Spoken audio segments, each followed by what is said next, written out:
terus next-nya jadi apa ya? Oke. Nah, kita akan coba bahas di sini. Mungkin sebelumnya perkenalan dulu. Oke, namaku Faisal Muhammad Rashid. Untuk posisi sekarang, aku tinggal di Jogja. Status sudah bapak-bapak. Mungkin masih banyak yang panggil Mas dari kemarin. Kemudian, nah, pekerjaan sehari-hari kantor, main sama anak. Kalau di rumah, nggak boring ya, apalagi kemarin suasananya WFA gitu kan, banyak yang uh, gabut di rumah. Aku banyak main di rumah sama anak. Gitu. Nah, untuk hobi, aku sering main game sama nonton film. Ya, mungkin kebanyakan programmer gitu ya.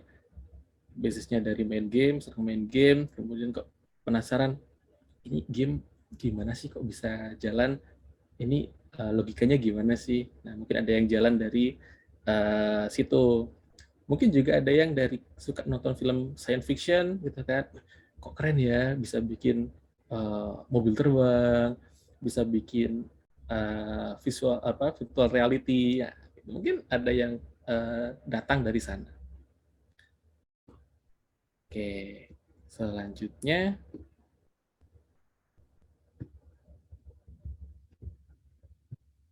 oke, aku ngambil S1 itu dari Universitas Muhammadiyah Yogyakarta. Ada kan nih yang dari UMJ di sini nih? Dan saya ngambil di Prodi Teknologi Informasi TI di angkatan 2011. Nah, untuk posisi pekerjaan saya sekarang, saya berada di PT Tamadun Teknologi Internasional atau bisa disingkat TAMTEK. Di sini menjabat sebagai CTO sejak tahun 2018. Seperti itu. Oke, mungkin itu perkenalannya sedikit. Nah, untuk outline-nya nih, kira-kira apa sih yang mau dibahas? Mungkin aku akan sedikit ngasih apa ya urutan mungkin karirku, misalnya di kayak awal habis fresh graduate terus kemana, ngapain gitu ya. Terus nanti mungkin aku akan ngasih sedikit mungkin lebih ke pengalaman pribadi ya. Tantangannya apa sih jadi programmer? Susahnya apa sih? Senangnya apa sih? Mungkin gitu. Nah, kemudian nanti sedikit ada peluang-peluangnya. Kira-kira jadi programmer bisa apa ya? Gitu. Kerjanya kayak gimana ya? Oke, mungkin ini dari aku outline-nya ya. Oke, sekarang mungkin masuk ke bagian pertama. Nah, pengalaman kerja nih. Jadi aku lulus di tahun 2015, 15 kalau nggak salah. Nah, pertama kali kerja aku ada di salah satu kantor di Jakarta, namanya Care Technologies. Bergerak di bidang core sistem asuransi. Jadi si perusahaan itu bikin core sistem asuransi berbasis Visual Basic, ya gitu. Nah, cukup menarik karena ini adalah tempat kerja setelah lulus itu ya nggak tahu mau kerja di tempat kayak apa, semua tempat dilamar gitu ya, dari di Surabaya, Jakarta, di Semarang, gitu kan. Ternyata jodohnya di Jakarta nih. Nah, di sini kantornya cukup cukup luar biasa ya buat saya yang pertama kali kerja di Jakarta dan ikut kantor yang secara struktur sudah sangat bagus. Semua bagian sudah sangat tertata rapi, gitu kan. Kita bisa banyak belajar di sana. Nah, tugas utamaku di sini maintain aplikasi yang sudah ada. Jadi mereka sudah bikin course, kita maintain, ada update, mungkin ada fixing bugs, ada tambah fitur baru, seperti itu. Di overall di sini dapat pengalaman yang mungkin nggak pernah didapat di kuliah. Artinya aku nggak belajar di kampus nih, tapi memberanikan diri untuk ya namanya masih muda ya, kita cari tantangan, alhamdulillah ternyata bisa selama 1 tahun di situ bisa jadi VB.NET developer yang lumayan lah dari basic sampai menengah kita bisa. Nah kemudian setelah 1 tahun aku keluar, aku dapat kantor namanya PT Emerio, dia sebagai ting. Nah kemudian diarahkan di klien namanya DBS Bank yang ada di Jakarta. Sama di situ sebagai .NET developer full stack. Di sini mengembangkan fitur. Jadi fitur yang dari aplikasi yang sudah ada setiap bagian yang pengen nambahin fitur baru nih, Mas minta tolong buatin dashboard dong, minta tolong inputin data ini dong, seperti itu. Jadi lebih nge-custom aplikasi yang ada. Oke, nah untuk di selanjutnya setelah dari Jakarta aku pindah ke Jogja, aku bikin startup bareng sama partnerku, santai. Lumayan sih berjalannya lumayan panjang. Partnerku namanya Retas, dia yang pertama bikin, kemudian ngajakin aku dari Jakarta buat ke Jogja untuk bangun si Tamtech ini. Berat ya, karena basicku hanya 2 tahun sebagai full stack yang fokusnya di back end engineer, tiba-tiba suruh langsung menjabat jadi CTO, suruh ngurusin macam-macam. Nah itu cukup berat buat aku. Tapi menantang sih, menantang. Gitu. Oke, mungkin ini sedikit hidup setelah kuliah ya. Artinya penuh tantangan, harus berani nyoba. Mungkin itu. Jangan takut gagal, tenang saja. Oke, aku mau bahas tantangannya ya. Sebagai developer itu tantangannya apa aja sih? Nah, aku ngelompokinnya jadi 2 hal. Ada yang dari faktor internal, artinya faktor kita dan lingkungan kecil di sekitar kita. Ada juga faktor eksternal yang lebih luas. Nah, untuk faktor internal yang pertama, itu adalah pengetahuan terhadap dunia development, software development. Artinya, ramai kok menjadi tantangan, karena cukup cukup sulit untuk memahami konsep pemrograman. Jadi nggak bisa sekilas tiba-tiba, oh iya paham. Nah, nggak semua bisa seperti itu. Ya, ini menjadi tantangan untuk menjadi software developer, menjadi developer. Nah, dari pengetahuan ini mungkin akan aku pecah dikit-dikit. Yang pertama dari bahasa pemrogramannya, jadi pengetahuan terhadap bahasa pemrograman, pengetahuan terhadap framework-nya, kemudian pada arsitektur yang akan, jadi nanti kalau misalnya ada yang pengen bikin aplikasi, terus mau bikin skillnya sebesar apa, nah kalian juga harus punya apakah akan menggunakan yang A atau akan menggunakan yang B. Kalian harus sesuaikan, karena nanti bisa untuk jadi wasting time, jadi wasting resource. Kemudian ada protokol komunikasi, kalian sering tahu adalah HTTP, HTTPS, nanti ada WebSocket, dan yang lain, ada gRPC kalau nggak salah yang baru sekarang, dan lain. Jadi banyak banget. Nah, mungkin masuk yang pertama. Jadi makin ke sini bahasa pemrograman makin banyak, makin kompleks, karena setiap bahasa pemrograman itu dia disesuaikan dengan kebutuhannya.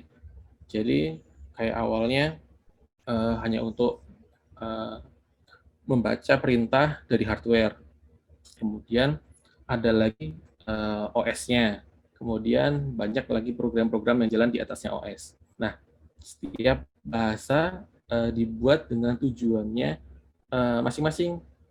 Misal ada JavaScript yang dipakai untuk web, pemrograman web misalnya. Kemudian ada C lebih banyak ke OS misalnya, ada yang pengen bikin game. kalian bisa belajar pakai C#, kemudian ada from the .NET, itu misalnya untuk bikin web, untuk aplikasi desktop misalnya, kalaupun masih ada, seperti itu. Kemudian Python, kalian pasti sering dengar Python untuk sering digunakan untuk AI ya, machine learning. Kemudian, nah, tahu ini logo yang merah di tengah? Coba tulis di chat, mungkin ada yang tahu. Ruby, Kak. Oke, betul, itu Ruby. Mungkin asing ya, bahasa Ruby ya. Tapi cukup bagus, itu banyak kok yang pakai Ruby. Nanti bisa kita coba breakdown satu-satu. Oke, sekarang Python nih. Jadi mungkin aku list sebagai yang paling banyak ya, populer misal. Oke, Python. Kapan sih kita bikin aplikasi pakai Python? Python biasanya kita pakai untuk AI, untuk machine learning. Jadi kemampuan dia untuk menggunakan resource hardware itu sangat bagus, sehingga banyak yang dipakai untuk memproses data yang besar, data yang banyak. Kemudian JavaScript misalnya untuk web development, kalau mau bikin web dari sisi front end, dari sisi back end, itu kita bisa pakai JavaScript. Terus kalau misalnya nanya, loh Python kan juga bisa, hampir semua bahasa programan, kalau untuk web development mereka bisa. Tapi terkadang ada beberapa kondisi yang, oh JavaScript lebih unggul, Python lebih unggul. Jadi kita harus tahu apa sih gitu. Kita mau fokusnya belajar kemana sih? Wah, aku ini machine learning nih, kita bikin AI. Misalnya kalau kalian sering lihat terus ada kotak-kotaknya, terus ada tulisannya orang jalan, orang berhenti, gitu kan, orang duduk, gitu kan. Atau lihat ada foto terus ada kotak, ini botol, gitu kan. Nah, itu pakai machine learning. Kita mengajari komputer untuk mengetahui objek apa sih. Kita nge-training komputer. Kemudian development, kita bisa belajar ke atau kita bisa bahasa C dan yang lain-lain, ada C++, ada C#, seperti itu. Kemudian ada SQL juga untuk data management. Nah, kemudian setelah kita tahu bahasa programmingnya, tantangannya adalah kita harus tahu nih framework-nya nih. Jadi kita nggak apa ya, untuk kita pakai hanya pure Python-nya atau pure JavaScript-nya, sepertinya akan lama untuk development-nya, untuk proses pengembangan atau pembuatan aplikasinya. Nah, maka dibuatlah sebuah framework. Framework ini akan mensupport bahasa pemrograman supaya mudah dikembangkan. Jadi misalnya Python, dia ada Django sama Flash. Jadi ada dua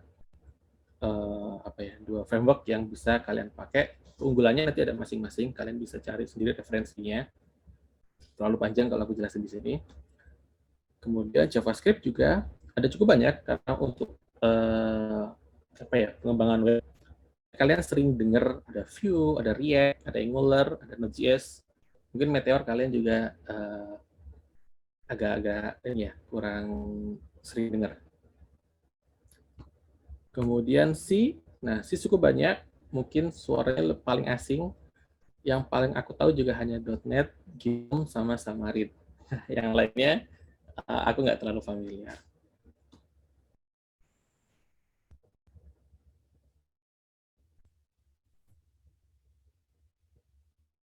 Oke. Nah, kemudian kita perlu tahu, misalnya kita udah tahu nih, oke, kita fokus belajar A, kemudian kita ada task untuk bikin A, gitu kan. Kemudian, nah arsitekturnya kayak gimana nih? Jadi kita perlu tahu arsitekturnya. Nah, biasanya kita ada dua, kalau dari aku sih biasanya ada dua. Satu adalah monolitik, satu adalah distribute application. Distribute application ini adalah aplikasi terdistribusi, yang artinya nggak semua logic bisnis proses ada dalam satu aplikasi yang sama. Mungkin teman-teman yang ikut bootcamp atau kuliah juga belajar ini. Jadi lebih banyak ke distribute application untuk sekarang. Nah, bahkan sekarang di distribute application juga itu ada monolitiknya. Artinya bisa satu database, satu logic front end back end di satu tempat. Ada juga sekarang yang lagi populer adalah microservices. Artinya kita bikin aplikasi yang besar tapi terpecah kecil-kecil. Bagiannya itu punya peran masing-masing. Contoh yang paling gampang adalah Gojek. Nah, itu kan mereka punya banyak fitur, mereka punya GoRide, GoSend, GoFood, dan yang lain-lain ya. Nah, itu adalah service-service yang dikasih. Jadi, setiap service itu dikumpulkan jadi satu. Nah, mungkin yang ada gambaran ini adalah contohnya. Jadi, monolithic architecture itu UI antara business logic sama data layer-nya itu ada di satu tempat yang sama. Kemudian si aplikasi ini mengakses satu database utama. Sedangkan kalau sudah dia beralih ke backend atau aplikasi terdistribusi, maka si user interface-nya mereka akan mengakses service-service yang dan setiap service mereka menyimpan service mereka masing-masing. Ini biasanya kalau misalnya aplikasinya sudah cukup besar, kalau misalnya, ini jadi contoh, misalnya ada satu bagian kecil di data access layer nih, misalnya kita bikin query baru, ada tambah data tabel baru. Kemudian ketika kita mau ngupdate satu aplikasi, maka keseluruhan aplikasinya ini harus di-build ulang. Artinya, misal kita hanya memperbaiki sebagian kecil di sini nih, tapi semua aplikasi ini harus mati dulu, karena kondisinya akan kita build ulang, akan kita update ulang ke, atau istilahnya kita update ulang. Jadi, walaupun kita ngeperbaikin ke bagian yang kecil, tapi semua ini harus build ulang. Sedangkan microservices, misal di sini ada service untuk jasa layanan antar, ini service untuk makanan. Nah, ketika ada update di bagian makanan, kita nggak perlu nge-build semuanya. Kita hanya perlu memperbaiki di bagian yang aja. Jadi nanti service-nya yang nggak bisa jalan hanya ini aja. Jadi beberapa ada keuntungannya untuk monolitik sendiri, ada keuntungannya lagi untuk yang microservice sendiri. Jadi kalian harus punya pemahaman. Inilah tantangannya di era sekarang. Udah banyak banget startup, terus mungkin UMKM yang mereka pengen masuk era digital. Mereka pengen punya aplikasi. Tapi mereka hanya taunya minta, Mas, aku bikin aplikasi dong. Nah, itu challenge juga ketika nanti kalian harus mikir, oh, aplikasinya kayak gimana ya? Pakai bahasa apa ya? Framework-nya apa ya? Gitu. Nah, itu yang akan jadi tantangan seorang programmer ketika ketemu dengan klien langsung. Tapi kalau misalnya ikut perusahaan, biasanya sudah di-handle semuanya oleh bagian yang lain. Sehingga si developer hanya fokus untuk menulis saja. Itu oke. Kemudian ini terkait dengan ini ya, pengetahuan ya. Nah, kemudian tantangan yang kedua, kemampuan debugging dan troubleshoot. Ini adalah tantangan yang paling utama. Adalah gimana caranya kita menemukan yang kecil, itu perkara cuma titik koma gitu. Jadi ada yang apa ya istilahnya? Jadi ini kemampuan yang harus diasah terus-menerus. Jadi nggak cuma hanya berhenti sekarang, karena ketika perkembangan zaman, teknologinya berkembang, versi-versi framework bahasa pemrogramannya berkembang, maka bugs-nya pun pasti akan berkembang. Jadi nggak akan sama terus bugs-nya. Jadi misal bugs di versi 1 sudah selesai nih, sudah diperbaikin, naikin ke versi 2. Di versi 2 ada bugs baru lagi nih. Seperti itu. Jadi proses debugging dan troubleshooting ini sangat perlu dikuasai oleh programmer. Dan ini tantangannya adalah karena selalu berkembang, ya kita harus mengembangkan juga kemampuan debugging sama troubleshooting kita. Jadi troubleshoot itu mencari masalahnya, proses mencari bugs-nya. Oke. Kemudian, nah pemahaman tentang tools yang digunakan. Mungkin di sini teman-teman ada yang pakai IntelliJ, ada juga yang pakai VS Code, mungkin ada yang pakai Atom, ada yang pakai apa lagi satunya ya?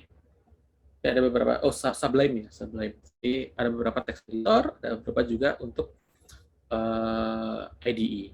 Jadi fungsi mereka berbeda, sama-sama untuk nulis codingan, tapi secara fungsi mereka beda.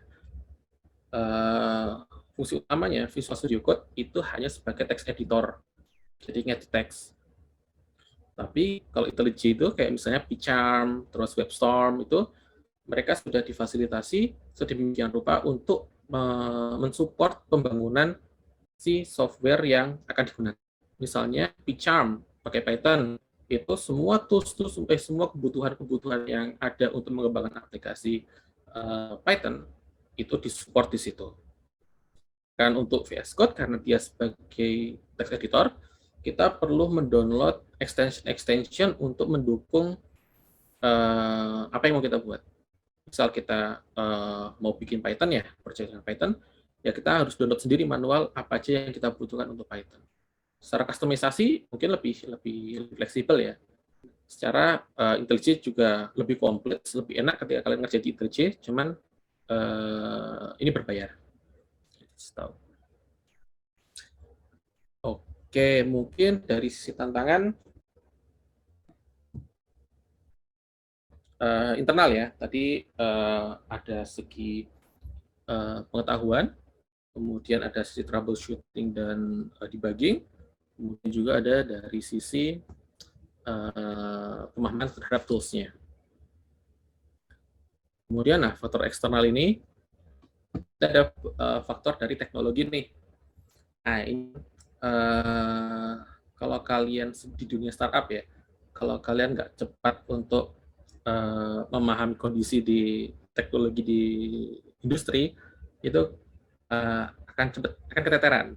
Jadi kadang ini di sini dilihatkan, jadi prosesi dari ini adalah perubahannya, ini adalah segi waktunya. Waktu masih mainframe, jadi mainframe itu adalah satu komputer yang gedenya ruangan yang dia dijalanin pakai kertas yang dilubang-lubangin. Itu mainframe. Nah, kita nggak menangi itu kayaknya. Kemudian setelah mainframe, itu cukup waktu yang cukup lama, kemudian mulailah ke PC. Nah, setelah personal computer ada, maka lahirlah internet. Nah, setelah internet, untuk perkembangannya mereka akan lebih cepat. Jadi nggak perlu waktu yang lama, mereka sudah ada perkembangan lagi mobile. Mobile nggak lama, ada perkembangan lagi wearables, kayak smartwatch.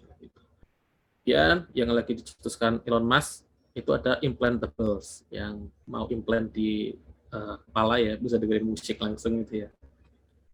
Oke, jadi itu tantangan eksternalnya adalah karena perubahan teknologi. Jadi kita juga harus cepat mengikuti perkembangannya. Jadi mau itu dari bahasa pemrograman, mau itu dari teknologinya, mau dari itu framework-nya, segala macam terkait teknologi, kita juga harus cepat. Gitu. Inilah tantangannya. Kemudian juga kebutuhan dari industri yang beragam. Nah, sekarang paling banyak adalah sebagai ini warehouse, mungkin Westlake ya, jadi terima project kemudian dikerjakan. Nah, setiap project yang diminta nanti akan ada kebutuhannya. Misal project A, maka industri akan butuh, oke, aku butuh orang A, B, C, D, E yang punya kemampuan A, B, C, D, E. Nah, itu tantangannya adalah kalian pengen yang seperti apa sih? Kalian suka dunia yang seperti apa sih? Misal kalian lebih suka yang jaringan nih, aku lebih suka jadi developer tapi yang fokus ke jaringan, ke server nih. Nah, kalian nanti bisa coba cari ke yang data center misalnya. Jadi nanti maintain server, ngecek jaringan, jadi nyiapin aplikasi untuk web service misalnya, segala macam. Kemudian mungkin kalian lebih suka yang support nih, support ke sistem. Misalnya kerja di bank, tapi dari sisi IT-nya, artinya kalian sebagai programmer yang mensupport bisnis proses bank. Atau kalian di rumah sakit, berarti nanti kalian jadi developer yang membantu proses-proses bisnis yang ada di rumah sakit. Seperti itu. Itu juga jadi opsi kalian. Kemudian tantangannya, ketika kalian juga mau jadi, wah saya ini nih bersemangat, pengen bisa bikin aplikasi yang banyak. Nah, kalian bisa ikut mungkin istilahnya software house ya, artinya perusahaan itu menerima banyak project bermacam-macam, kemudian dibuat gitu. Nah, mungkin di situ kalian bisa belajar banyak bahasa pemrogram, belajar banyak bisnis proses. Nah, dari situ adalah tantangannya gimana kalian bisa menyiapkan diri kalian dan memposisikan diri kalian. Jadi nggak hanya asal aku pengen jadi programmer. Nah, itu terlalu umum. Jadi kalian harus masuk ke setiap bidangnya. Oke, mungkin itu terkait tantangannya ya, mungkin dari aku. Kemudian kita coba masuk ke peluangnya. Nah, peluangnya apa sih kalau dari software development? Nah, software development itu yang sudah pasti adalah pengembangan aplikasi. Jadi, keuntungan adalah kan bisa bikin aplikasi. Of course, jelas. Nah, aplikasi kayak gimana sih? Nah, kita bisa dari aku ada dua tipe, ada dua alur. Yang pertama bisa ikut perusahaan. Jadi kalian membuat aplikasi di bawah perusahaan tertentu, atau kalian tipe yang bebas. Jadi aku suka bikin aplikasi, tapi ya proyekan aja gitu. Nah, kalian bisa ngambil freelance. Sekarang udah banyak banget freelance. Jadi kayak kalian ngerjain proyeknya orang di Amerika, ada di Australia gitu. Tapi posisi kalian di rumah, di Jogja, di Jakarta, atau di Surabaya. Jadi kalian nggak terikat dengan perusahaan, kalian bebas ngambil proyek sesuka kalian dengan waktu kalian. Jadi ada dua opsi, ada yang suka di perusahaan, ada yang suka di freelance. Nanti aku jelasin untuk kalau di perusahaan urutannya kayak gimana. Kemudian jadi konsultan. Nah, ini yang cukup menarik. Jadi mungkin ada beberapa teman-teman kalian yang misalnya kuliah di jurusan IT nih. Tapi setelah semester akhir, kok males ya ngodingnya? Kok rasanya aku nggak mampu ngoding? Tapi aku paham nih codingan, aku bisa nih baca codingan, aku bisa baca diagram, aku bisa bikin chart kayak gitu. Nah, itu bisa nanti masuknya ke konsultan. Jadi mereka menawarkan misalnya ada orang pengen bikin aplikasi. Nah, konsultan yang akses bahwa oke, akan seperti apa aplikasinya. Terus butuh kayak gimana? Seberapa banyak, seberapa besar kayak gitu. Nah, itu bisa jadi konsultan. Artinya jadi berawal dari developer, kalian juga bisa masuk ke konsultan. Nah, kemudian kalau misalnya dirasa apa ya, mungkin nulis, aku nggak terlalu suka nulis, ngomong nggak terlalu banyak nih, nggak terlalu suka. Nah, ada pola yang lain adalah jadi arsitek. Arsitek ini bukan yang gambar rumah ya, tapi arsitek yang di sini menggambar aplikasi. Jadi kayak monolitik. Jadi misalnya front end-nya pakai apa, back end-nya pakai apa, kemudian server di mana, deploy-nya pakai apa. Mungkin kalian sering dengar Nginx ya, atau Apache. Nah, itu kan nanti web service-nya ya. Jadi nanti aplikasi akan berjalan di Nginx atau di Apache. Kemudian mungkin nanti kalian pakainya containerization, pakai Docker misalnya. Kemudian orchestration-nya nanti harus pakai Kubernetes. Nah, kemudian nanti monitoringnya pakai Grafana. Nah, kalian menggambarkan keseluruhan itu akan seperti apa. Kalau kalian sukanya di situ, kalian bisa masuk ke arsiteknya. Jadi, kalian menggambarkan secara keseluruhan aplikasi itu mau gimana. Jadi, si klien itu pengen kayak gimana sih? Nah, kalian gambarkan secara detail untuk aplikasinya akan berjalan seperti apa. Kayak gitu. Jadi cukup banyak peluangnya. Jadi dari sisi aplikasi sendiri, kemudian jadi konsultan yang nggak terlalu suka nulis codingan, tapi dia paham codingan. Kemudian mungkin nggak suka ngomong, agak kurang bagus juga di codingannya, suka untuk menggambarkan secara keseluruhan, secara garis besar. Oke, mungkin itu peluang. Nah, ini aku jelasin mungkin terakhir ini. Jadi ini adalah struktur yang ada di perusahaan. Nah, tadi ada dijelasin untuk jalur hijau itu adalah, kemudian untuk ungu sama untuk yang orange itu kayaknya pendidikan kalau nggak salah deh. Nah, kemudian kalau untuk yang merah sama biru itu biasanya ada di perusahaan.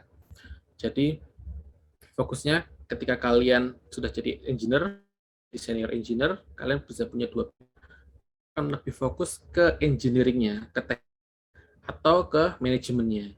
Ketika kalian fokusnya ke manajemennya, kalian bisa ngambil ke product manager.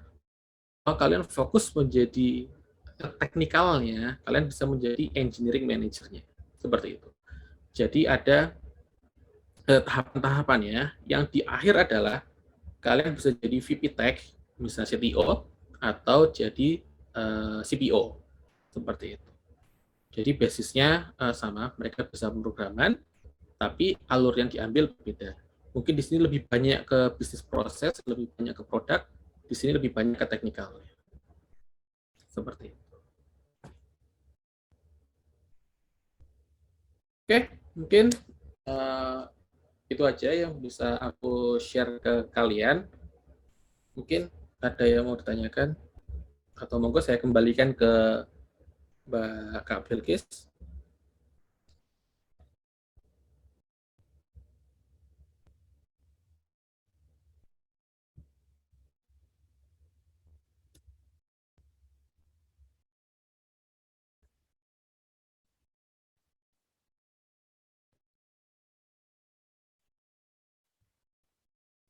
Oh iya, ada satu quote yang aku senang. Itu adalah stay hungry, stay foolish. Ini dari bapak-bapak yang bikin iPhone. Kalian tahu siapa? Jadi poinnya adalah kalian harus selalu lapar akan informasi teknologi. Dan kalian harus selalu merasa bodoh. Kenapa merasa bodoh? Karena ketika kalian merasa bodoh, kalian akan selalu belajar. Ketika kalian merasa sudah cukup, sudah pinter, kalian akan berhenti di situ. Itu yang quote yang paling aku suka. Oh, oke. Monggo mungkin yang mau bertanya, silahkan. Halo Mas, Halo. ya Mas mau tanya, tadi bahas tentang microservice itu kan misalnya kita mau bikin satu aplikasi itu dibedain per service-service ya Mas ya. Yuk. Nah, gimana kalau ada kebutuhan satu service itu bisa nggak satu service itu ada dependensi dengan service yang lain gitu Mas? Wah, pertanyaannya menarik banget nih. Oke, jadi gimana bisa nggak kalau antar service, ini kan kalau biasanya dijelasin antar user interface itu memanggil microservices ya. Nah, kemudian pertanyaannya adalah gimana kalau microservice ini dia pakai microservice yang lain. Nah, ini sangat bisa. Jadi nggak hanya tergantung. Jadi microservice itu fokus ke satu bidang. Misal microservices bidang keuangan yang ngurusin inventory misalnya barang-barang. Nah, ini kan saling berkait. Ketika ada barang yang terjual, maka secara otomatis si microservice ini akan bilang, oh barangnya di, maka dapat uang. Nah, jadi service sendiri di belakang mereka gitu. Mungkin jawab Mas Oh Viko. iya, ya benar. Oh ya, maksudnya terima kasih Mas. Itu berarti setiap service itu masih bisa terhubung ya Mas di belakangnya. Tapi Betul, kalau masalah masalah build-nya, ketika ada masalah di satu service, itu nggak ngaruhi service yang lain gitu ya Mas ya? betul sekali. Jadi nggak Oke. bikin stop. Nah, itu kan kasus utamanya kan ketika monolitik, ketika ada satu bagian kecil yang dibenerin, itu semua service harus berhenti. Kalau misalnya ini satu bagian aja diberhentikan, yang bagian lain tetap bisa. Mungkin nanti pas ngakses fitur tertentu, itu kayak mungkin sedang maintain gitu ya, sedang diperbaiki. Oke, menarik. Oke, terima kasih Mas ya. Oke, thank you Mas Rufiko. Oke, terima kasih untuk Mas Rofiko atas pertanyaannya. Buat ya kakak-kakaknya yang ingin bertanya, silahkan. Oh, ini ada yang satu nih dari chat nih. Kak, saya mau tanya, lebih baik menguasai satu bahasa pemrograman tapi jago banget, atau menguasai banyak bahasa pemrograman tapi nggak jago-jago banget? Wah, ini cukup menarik ya. Ini agak-agak tergantung kebutuhan sih. Artinya, tapi gini, konsepnya kalau dari aku harus punya satu bahasa pemrograman yang aku sangat nyaman di situ. Aku bisa di situ. Karena ketika aku punya satu yang sudah nyaman, satu yang sudah paham, ketika belajar bahasa pemrograman, kita cuma belajar sintaksnya. Misal, kalau di JavaScript dia pakai for, misalnya i sama dengan 0, segala macam. Tapi di Python kayak gimana sih untuk for-nya? Oh, ternyata langsung for objeknya, misalnya kayak gitu. Jadi, asal aku punya satu bahasa pemrograman yang jago, kamu mau belajar bahasa pemrograman yang lain, itu insya Allah itu gampang. Gitu. Jadi logiknya dapat, alurnya udah dapat, itu kamu punya satu bahasa pemrograman yang jago, yang lain juga akan jago. Gitu sih, menurutku ya.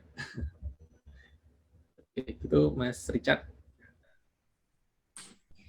Buat kakak-kakaknya yang mau nanya lewat kolom komentar juga boleh gitu ya. Atau kalau mau on mic boleh juga.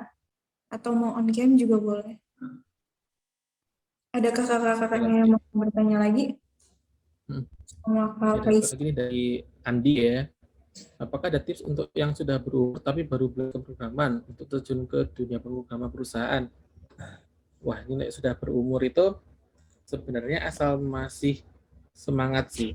Sebenarnya kan yang penting keep up ya. Jadi siapapun itu asal mereka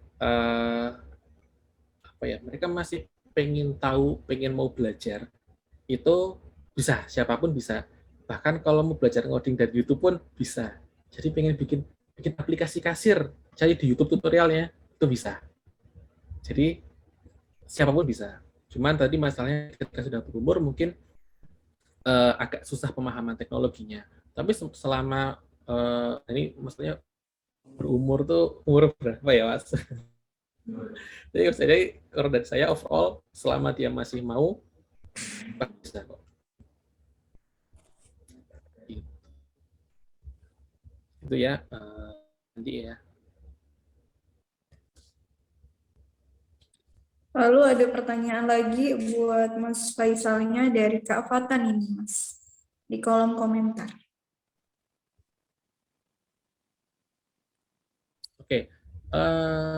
Oke, dari Fatan ya. Microservice ini definisinya apakah hanya beda database saja sudah disebut microservices?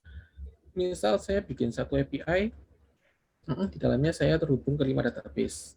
Oke. Oke. Jadi microservices itu kita membagi service-nya ya. Artinya misal kita punya ini gambar mana ya? Bisa coret-coret sini. Jadi misal kita punya satu nih. Di sini kan kita berawal biasanya kalau microservice itu adalah dari monolitik. Jadi misal di sini kita punya business logic, di sini keuangan, kita nyambung ke database keuangan. Logistik, kita ngambil database ke logistik gitu kan. Artinya prosesi di sininya itu masih monolitik. Semua layanan ada di satu tempat yang sama, ada di satu aplikasi yang sama. Kemudian konsepnya dari monolitik kita pecah ke microservices. Artinya nggak cuma hanya database-nya, tapi harus setiap service-nya. Jadi misal aplikasi punya keuangan, aplikasi logistik, fitur logistik misalnya, kemudian fitur keuangan, kemudian ada fitur pelayanan, misalnya kasir gitu ya. Nah, ketika semua itu masih ada di satu tempat, itu masih disebut monolitik, walaupun dia aksesnya ke banyak database, karena logiknya masih ada di satu tempat. Tapi pun nanti ketika microservices sudah banyak dapat service, tapi masih ngakses ke satu database, menurutku itu microservices tapi belum optimal. Karena namanya microservices, mereka harus terpisah setiap service-nya. Jadi misal tadi kita punya banyak tempat ya, banyak service, banyak fitur, kemudian kita pecah-pecah nih. Misalnya di sini hanya keuangan, kemudian ngambil akses ke keuangan sendiri. Kemudian ke logistik, itu database ke logistik sendiri. Jadi microservices ini mereka hanya menangani satu fitur, fokus ke satu fitur. Nggak boleh di dalam sini ada fitur keuangan. Dia harus ngambil apa ya? Mereka harus mengakses ke service yang menyediakan keuangan. Jadi lebih fokus ke satu bagian masing-masing.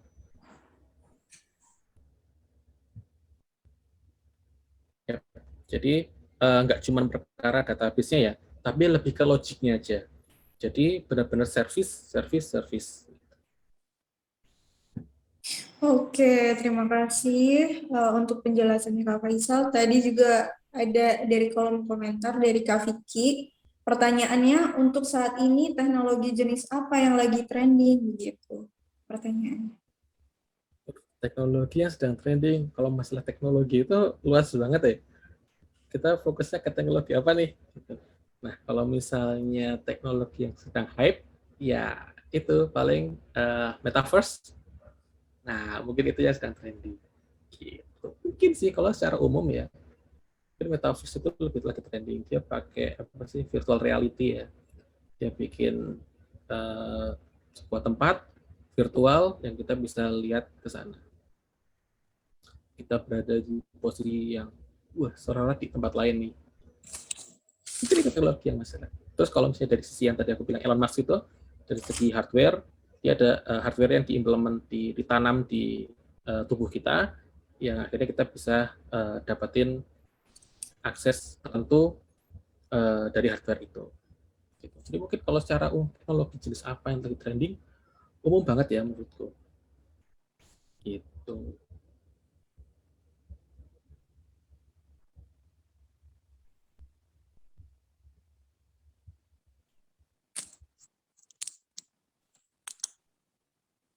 Untuk kakak-kakaknya yang mau bertanya boleh. Ayo nih nanya langsung aja nih, lebih seru kayaknya nih. Iya, supaya ada interaksi juga ya, masih ada antara kita semua ini kan. Jadi nggak cuma antara saya dengan Kak Faisal aja gitu. Ada yang bertanya di kolom komentar, Kak. Oke.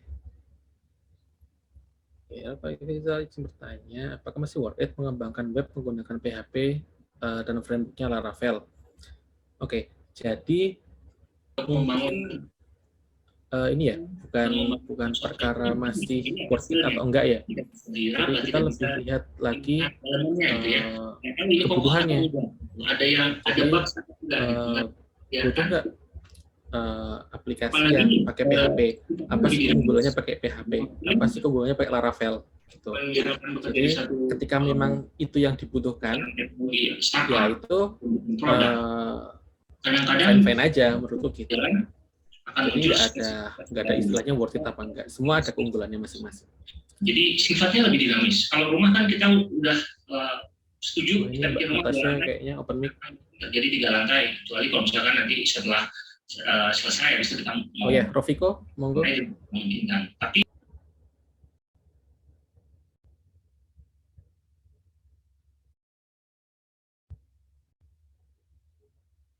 tadi Mas Rofiko resen. Monggo. Enggak, itu yang tadi sih, sorry. Oh, oke. Iya. Oke, gitu ya. Muhammad Faris Iqbal tadi yang nanya apakah PHP dan framework-nya Laravel itu masih worth it.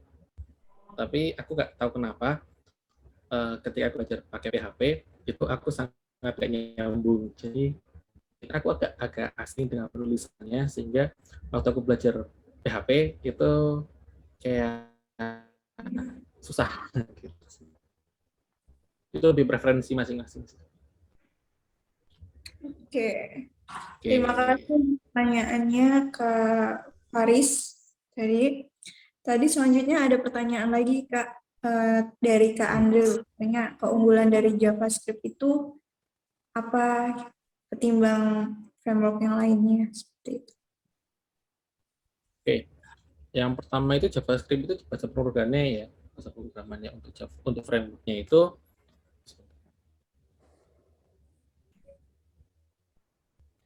Jadi untuk bahasa programan itu si JavaScript-nya ini, kemudian framework itu ada Node.js, ada Angular, ada React, ada Vue, ada Meteor. Jadi kalau ditanya nih, mungkin keunggulannya JavaScript dengan framework ini apa sih?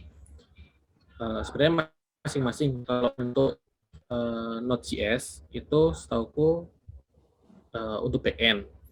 Jadi ketika kita bikin backend dari server side ya, kita bilangnya ada server side, ada client side. Jadi kalau kita bikin server side, itu kita biasanya pakai Node.js, JavaScript dengan framework Node.js. Kemudian kita mau bikin tampilan nih, itu ada Angular, ada React, ada Vue, kayak gitu. Jadi punya masing-masing sendiri untuk frameworknya. Terus kenapa apa keunggulannya JavaScript ya? Kalau JavaScript itu karena banyak tools-nya, banyak package-nya yang mendukung untuk web development gitu. Jadi kalau mau bikin web, JavaScript itu paling cepat, paling banyak tools-nya kayak gitu. Jadi kalau mau bikin yang cepat, yang gampang, yang bagus, itu bisa pakai JavaScript. Menurutku gitu. Nanti bisa cari banyak referensi kayak kenapa JavaScript lebih unggul daripada Python untuk beberapa hal. Mau bikin web aplikasi, ya mungkin banyak yang akan mengatakan JavaScript daripada Python. Tapi ketika pengen bikin machine learning, pengen bikin AI, ya nanti mungkin banyak yang mengarahkan ke Python. Kayak gitu sih. Jadi tergantung pengennya mau buat apa. Jadi keunggulan itu ada di masing-masing program bahasa programan atau framework-nya. Jadi pengen buat apa, maka cari keunggulan. Jadi nggak membandingkan kayak mana nih gitu, yang paling bagus, ya nggak juga, sesuaikan dengan kebutuhan. Itu Mas Andrew.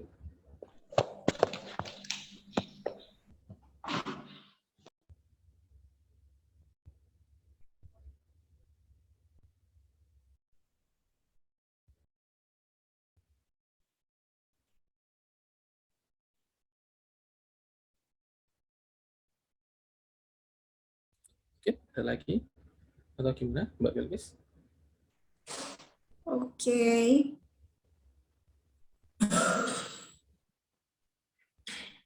Ini ada pertanyaan dari Ahmad. Oke.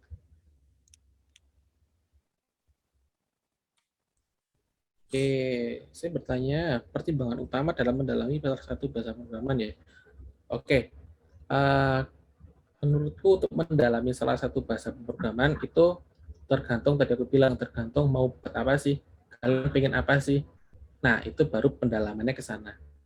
Tapi yang paling baik adalah dasar pemrogramannya. Jadi nanti asal dasar pemrogramannya bisa, mau pakai bahasa pemrograman apapun, itu bisa. Gitu. Jadi nanti takutnya ketika kita sudah terlalu fokus belajar Python, nanti kalian hanya akan terpaku ke Python aja. Jadi nanti ketika kalian mau belajar JavaScript jadi kesulitan, mau belajar Ruby kesulitan, mau belajar Golang kesulitan. Jadi yang paling yang paling bagus adalah belajar berdasar pemrogramannya.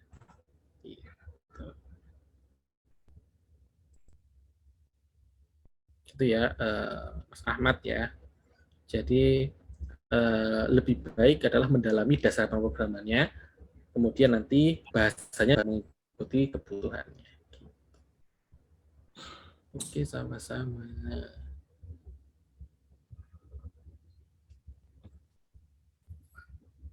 Oke, ada lagi ini dari Vicky. Bagaimana cara meningkatkan mood untuk konsisten ngoding, Kak? Waduh, itu preferensi masing-masing ya. Itu agak susah. Sama, aku juga orangnya mood-moodan.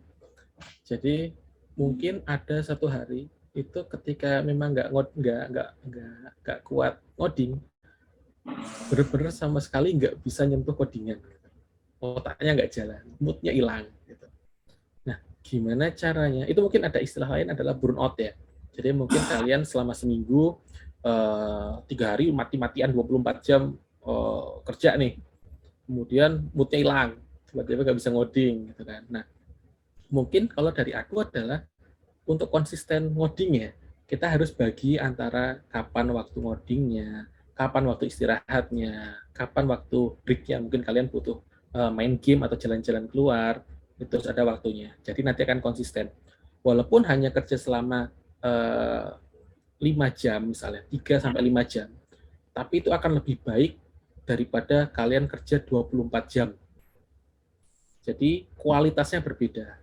Waktu kerjanya lebih lama 24 jam, tapi banyak yang nggak berkualitas di situ biasanya. Jadi mending hanya 5 jam, itu misalnya 2 jam, break, 2 jam, break, 2 jam, break gitu, itu akan lebih banyak ngejaga mood-nya. Jadi udah agak lelah, break dulu, jalan-jalan, main game, nonton film, kerja lagi. Moodnya udah baik, kerja lagi. Jangan diporsir, jadi nanti kayak ada hilang moodnya, itu yang nggak baik. Menurutku gitu, belajar dari pengalaman. Oke, terima kasih untuk Pak Faisal. Adakah kakak-kakak di sini yang mau bertanya lagi?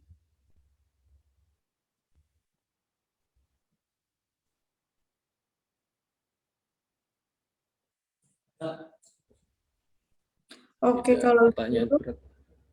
kita cukupkan untuk hari ini. Ada satu nih, Kak Bilkis nih. Oh, masih Ini yang ada. terakhir ya. Oke, boleh buat Kak Dari Kak Faisal. Andi nih.